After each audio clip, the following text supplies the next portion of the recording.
faut dire que Gavi, c'est un partenaire privilégié du gouvernement et qui appuie fortement le renforcement du système de santé et tout ce qui concerne donc la vaccination. Et vous savez, la vaccination constitue une composante très importante donc des soins de santé primaires. Du 27 au 31 janvier 2025 s'est déroulée l'évaluation conjointe du programme Gavi 2024 au Bénin. À cette occasion, les acteurs intervenant dans le sous-secteur de la vaccination se sont mobilisés pour faire le bilan des activités.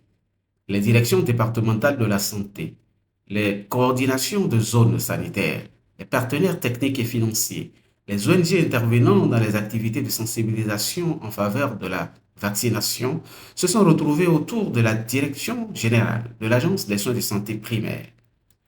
Cette évaluation que nous faisons, c'est de faire le point de la mise en œuvre de tous ces soutiens-là de Gavi, de discuter des éventuels goulots d'étranglement qui peuvent empêcher l'atteinte des enfants, l'accès des enfants à la vaccination.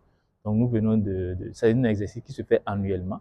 Donc nous venons de faire celui pour le compte de l'année 2024. Et dans l'ensemble, nous avons échangé sur les goulots d'étranglement et les actions à prendre pour que les choses s'améliorent en matière de vaccination. L'évaluation a démarré par une visite de terrain à la rencontre des acteurs. À cet effet, des entretiens ont été menés directement avec les agents pendant 2 jours. Pendant 3 jours donc, les résultats ont été décortiqués en salle pour des constats et résolutions. Notre performance stagne toujours. Et l'exercice a été fait de trouver encore des approches de solutions innovantes pour corriger ces dysfonctionnements-là. Donc les piliers essentiels ont été parcourus en revue et je crois qu'à l'issue des débats, on a pu identifier encore des approches de solutions innovantes et surtout dans les milieux urbains où la situation est plus criarde. Le deuxième point, c'est un peu le point sur l'assistance technique des partenaires et c'est à saluer et on voit que cette assistance technique doit se poursuivre parce que le besoin y existe encore. Et le troisième point, c'est un peu les expériences diverses partagées pour certainement réduire les zéro doses et les sous-vaccinés avec l'engagement communautaire, l'implication du genre et tout ça. Au départ, on est parti avec 6 antigènes seulement. Actuellement, au Bénin, on a plus de 15 antigènes et qui ciblent des maladies très importantes comme le paludisme et l'introduction de ces vaccins-là. Après comment on appelle la pandémie Covid, ce n'est pas aussi facile et aussi aisé. Et il faut vous dire aussi que l'élan des agents, des acteurs du terrain est en train de s'émousser. De même aussi la motivation des populations qui reçoivent les vaccins. Et surtout avec l'avènement du Covid, on a commencé à être confronté à des difficultés. Il y a de plus en plus de vaccinosceptiques. L'amélioration du taux de couverture vaccinale passe aussi par la mise en œuvre optimale de la politique de santé communautaire, car il est constaté que les indicateurs ont bien bougé dans les zones où cette politique de santé communautaire est conduite. Vu l'impact de la mise en œuvre de la politique de santé communautaire sur les indicateurs de la vaccination. Dans les zones où cette politique est mise en place, on voit vraiment que des enfants qui avaient échappé à la vaccination ont été rattrapés de manière sérieuse et ça a permis d'augmenter la couverture dans ces zones-là. Donc ça, c'est très, très encourageant. Il y a aussi le fait qu'il y ait des enfants qui ne sont pas complètement vaccinés ou insuffisamment vaccinés parce que la mère a fait 1 ou 2 vaccinations et puis est arrêtée. Donc tous ces enfants-là ont été rattrapés, mais vraiment à au-delà de 95%, ce qui est une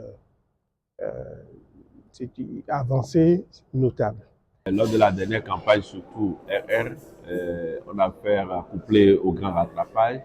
Nous faisons partie des départements qui ont eu à rattraper à cette cible. cette performance est liée au fait que il y a déjà un travail préalable qui se faisait au niveau du département en termes de recherche de ces zéro doses et de ces sous-vaccinés grâce vraiment à l'appui substantiel et remarquable des relais communautaires.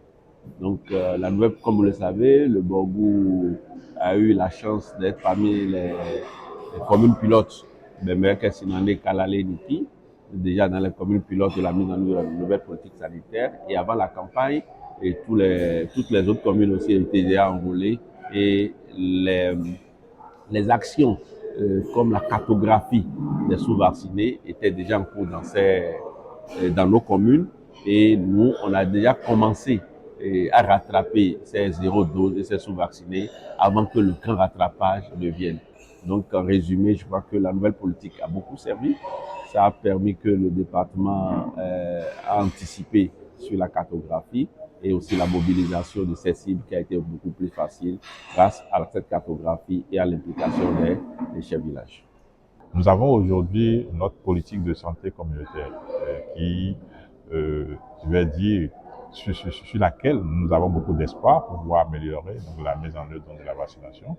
Donc, nous avons essayé donc, de regarder qu'est-ce qu'on doit faire pour que cette politique puisse contribuer effectivement à l'amélioration de la couverture vaccinale. Donc des stratégies également ont été proposées à l'effet pour que quand nous allons retourner sur le terrain, qu'on puisse vraiment mettre en œuvre ces stratégies. Nous avons travaillé également sur la chaîne d'approvisionnement. Vous savez, quand on parle donc de vaccination, il faut avoir les vaccins. Donc on a discuté donc, de qu'est-ce qui est fait aujourd'hui, qu'est-ce qu'on peut améliorer. On s'est rendu compte quand même que la gestion des vaccins, elle est bonne, mais il y a quelques défis à relever en parlant donc de la maintenance donc de la chaîne de froid et de comment faire pour que les vaccins soient disponibles au niveau des formations sanitaires. Alors, de façon globale, il faut dire qu'il y a eu beaucoup d'interventions qui ont été menées au regard donc, des présentations, il y a eu donc, des progrès, beaucoup de progrès qui ont été faits, mais il perdure encore quelques défis que nous allons essayer de relever. L'année 2025 s'annonce très bien parce qu'avec les discussions que nous avons eues, nous avons trouvé des pistes de solutions pour déjà lever les goulots, tous les goulots qui sont liés à l'offre des services, mais aussi à la demande des services de vaccination. Donc, avec les discussions que nous avons menées, nous comprenons qu'il y a des pistes sur lesquelles nous devons nous engager pour qu'aucun enfant, en tout cas en 2025, qui ait droit à la vaccination n'en bénéficie pas. Aucune femme qui ait droit à la vaccination n'en bénéficie pas. Donc, avec ces discussions-là, nous sommes confiants que cette année encore, ceux qui sont laissés pour compte ou ceux qui hésitent encore à aller vers les services de vaccination, nous pourrons en mobiliser davantage. Par ailleurs, des points d'attention ont été mentionnés à l'endroit des acteurs pour l'amélioration de la qualité du processus. Et le premier, c'est de poursuivre dans la voie qui est celle de la mise en œuvre de cette politique de santé communautaire, parce qu'il est évident que c'est du succès qui est en train de se dégager de cela.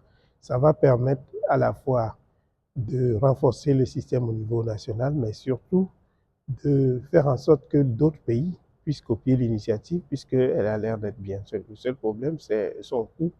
Mais étant donné que le gouvernement béninois a prévu déjà la prise en charge à 100% dans quelques années, on espère que ça va aller et que ça pourra effectivement devenir quelque chose de 100% national. La deuxième chose sur laquelle je voulais attirer l'attention, c'est que nous faisons beaucoup de recommandations dans ce genre d'atelier, mais il y a un problème de suivi.